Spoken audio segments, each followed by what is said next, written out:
Aku adalah perwira militer yang gagal menikah karena menjadi korban dalam tragedi Gerakan 30 September PKI tahun 1965. Namaku Kapten Pierre Tendean, Ajudan Jenderal Abdul Haris Nasution, Menteri Pertahanan kala itu. Malam itu, aku sedang bertugas di rumah beliau dan semuanya terasa seperti biasa. Sampai tiba-tiba ada kejadian yang benar-benar di luar dugaan. Itu menjadi malam terakhirku, sekaligus akhir dari kisah cintaku dengan Rukmini. Saat tengah malam, aku sedang tertidur pulas sebelum akhirnya dibangunkan oleh Yanti Nasution, anak dari Jenderal Nasution. Yanti Nasution mendengar suara tembakan dan keributan di luar rumah. Betul saja, aku juga mendengar suara kegaduhan itu.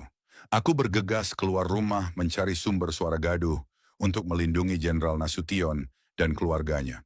Namun begitu keluar, aku langsung disergap dan disambut senapan oleh pasukan Cakrabirawa yang berjumlah puluhan orang.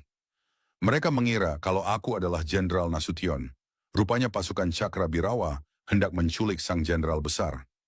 Jenderal Nasution berhasil selamat setelah memanjat tembok pagar pekarangan rumah. Namun tidak dengan anaknya, Ade Irma Suryani Nasution. Anak itu terkena 3 peluru di bagian punggungnya. Sementara aku langsung dibawa paksa menggunakan truk ke daerah Lubang Buaya di Jakarta Timur, dalam keadaan tangan terikat dan mata tertutup. Aku sempat bertanya akan dibawa kemana. Namun penculik tersebut merespon dengan tendangan sepatu tentara. Sesampai di Lubang Buaya, tak hanya aku yang berada di tempat itu. Rombongan pemberontak pun membawa beberapa jenderal, baik dalam keadaan masih hidup maupun dalam keadaan sudah tak bernyawa. Jenderal yang sudah meninggal antara lain Letjen Ahmad Yani, Maijen MT Haryono, dan Brigjen Panjaitan.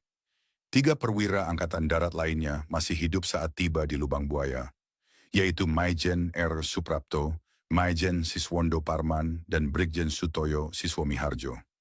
Lalu beberapa jam setelah penangkapan, aku dan 3 orang lainnya dieksekusi di tempat itu. Jasadku kemudian dibuang ke dalam sumur sempit yang kini dikenal sebagai Sumur Lubang Buaya. Ya, aku meninggal di usia yang terbilang muda, yaitu 26 tahun. Dan rencana pernikahanku dengan kekasihku Rukmini harus batal, karena ternyata kematian lebih dulu menjemputku dibanding hari pernikahan kami.